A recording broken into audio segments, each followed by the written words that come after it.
HMPV human మెటాన్యూమోవైరల్ pneumonia అంటే ఏమిటి?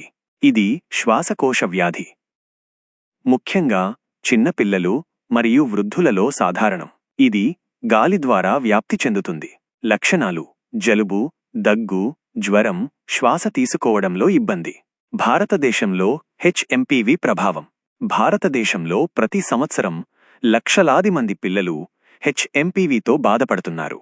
ఇది తీవ్రమైన శ్వాసకోశ ఇన్ఫెక్షన్లకు దారితీస్తుంది. కొన్ని సందర్భాల్లో మరణానికి కూడా కారణమవుతుంది. నివారణ: టీకాలు. హెచ్ఎంపీవీ టీకాలు చిన్నపిల్లలకు అందుబాటులో ఉంది. ఇది తీవ్రమైన వ్యాధిని నివారించడంలో చాలా ప్రభావవంతంగా ఉంటుంది.